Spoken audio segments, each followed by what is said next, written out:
Right, ladies and gentlemen, will you please put your hands together for keyboard wizard, Mr. Geoff Downs. Geoff, how are you, sir? Thanks, that's a great build-up. Thank you very much. Geoff, right back to your childhood.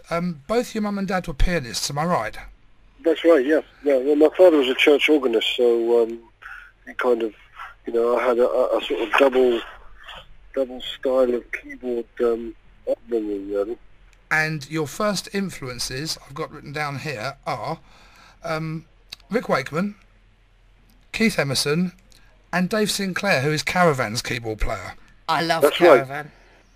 Right. Yeah, so do I. I grew up on Caravan, and they were very influential in my sort of taste for modern music, keyboard playing. Well, it's supposedly unhip to like Caravan, but The Land of Grey and Pink is fantastic.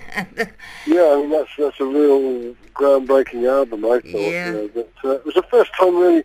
I really find the keyboard players that were, just emerging as kind of lead instrumentalists, I suppose, at that time.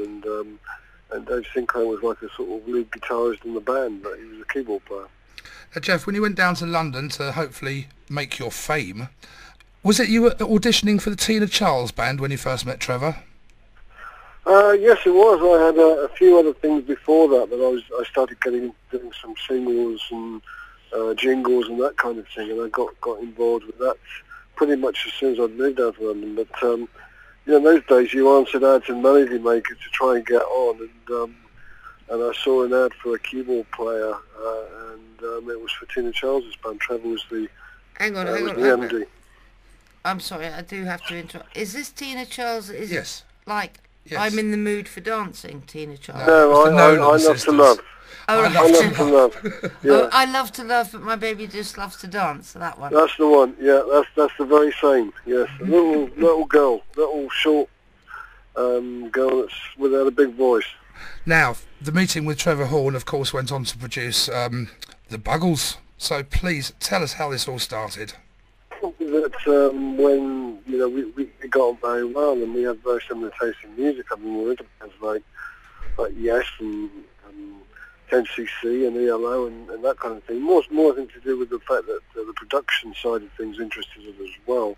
And Trevor was doing he got some sort of small jobs doing bits of production here and there, and I was doing my jingles, and we kind of, when Tina stopped touring, we kind of merged together and got going, really just doing everything we could in the studio just to make a living, and really the Buggles came out of that.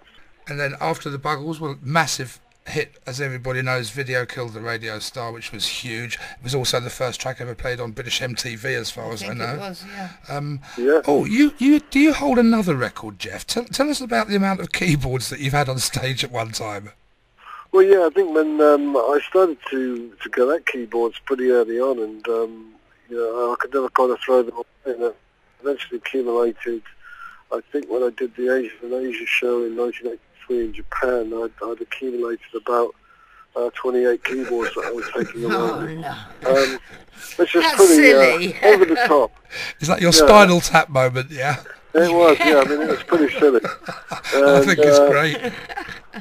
I mean, it was a big talking point. I mean, people were saying, just need all those keyboards. I see, a couple of keyboards to do it. But, I mean, I did actually play them all in that one performance. So, I think that probably is a record. You do need them all, Geoff. Trust me, you need more, I think. But the thing was, How many can he have? Come on. There's 20. But I think in those days, that they all made different sounds. And so, I kind of justified it in some respects that nowadays you've got one keyboard that makes thousands It of does noises. everything, doesn't it? Yeah. Yeah. Right, now, after the Buggles, you and Trevor were both asked to join Yes. That's right, Now, that was a strange shift. How did you feel when you must have sat down at one point and thought, good God, I'm replacing Rick Wakeman. Can I do this? Yeah. Yeah, because I did. It was an awe-inspiring challenge, really, in many respects. But I think once I got over the first few shows, when sort of a couple of backroom boys were suddenly thrown in front of 20,000 people every night, it's a pretty daunting task. But I think in many ways it was a bit easier for me than it was maybe for Trevor, because in Yes had already had 2 or 3 keyboard players before me, so it wasn't so weird, that I would be in there. But I think for Trevor it was more difficult because he was replacing John Anderson, who of course was the founder member and had been the only singer up until that point. Did you feel Cape worthy, Geoff? I thought about the cake. I had to ask, sorry. I thought about keeping the curry warm in the Hammond organ, but I avoided that one. I think that Rick Wakeman was very good with his capes, and he still is, I think, as far as I know. And now, after Yes, almost straight away, Geoff, Asia were formed. Yeah, I think really it sort of made me to being, a frontline keyboard player in many respects, and that stint with Yes. And I think in many ways it kind of sent Trevor in the direction of production that he didn't really else thought to do. But from my standpoint, it was something I really wanted to do. And when I got the opportunity of working with Steve again, and then Asia was kind of formed not that long after we split up at that point. So it was something I really took on board, and was something I really wanted to do. Brilliant.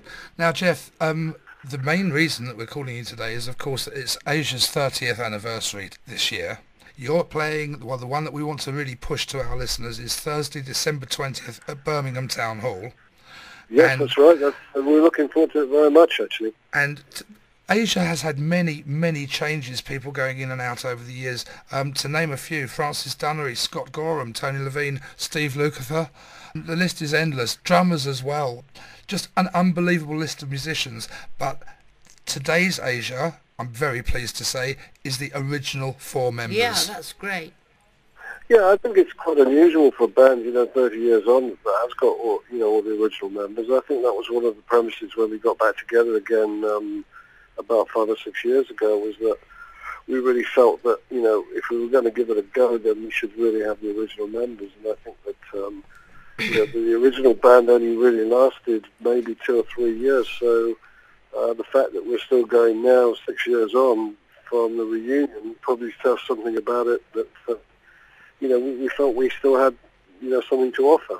So on a more personal level, if you don't mind me asking, how do you while away your hours? Do you have any hobbies? Yeah, I mean, I'm on the road quite, enormous amount of time now, because obviously I'm doing Yes as well, so it's very sort of time consuming. But I'm a big sports fan, and I always follow the sports. And yeah, you said you like the footy. Yeah. I like the footy. I love the footy. I'm sort of good English boy. Likes his footy and likes hanging out with his mates and just having a good time. But as I say, there's not that much time to do much else once once you get going on the road, and then you come off and you relax for a couple of weeks, and then you're back out again.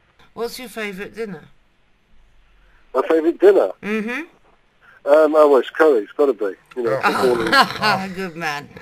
Football and curry go hand in hand. Perfect combination, He's a proper Geoff. boy, isn't he? Right, Geoff, before we go, something that we ask every rock superstar that we interview. Are you ready? Yeah, go on then. What is your favourite fish? My favourite fish is probably tuna. Tuna. Make a note of that. Geoff Downs. You go. Tuna. Brilliant. So you can Walter tune Trout said that, funnily enough. But you can't tune a fish. Oh, that's what Walter Trout said. He thought we were taking the mickey out of him, and he said, you're just saying that because my name's Trout, and that's exactly the question. That's how he answered, wasn't it? Right, Geoff, we're very much looking forward to coming and seeing you on Thursday, December 20th, Birmingham Town Hall, everybody. Get there, Pete. Are there tickets left? I'm sure. There are very few left, actually, because the tour's been selling very well. I think most of the dates are sold out now, so get them while you can, and come and have a couple of hours of Asian music. Brilliant. Ladies and gentlemen, put your hands together for the very Cape-worthy Geoff Downs. Cape-worthy. Thank you, Geoff. Thank you so much, darling. See you guys.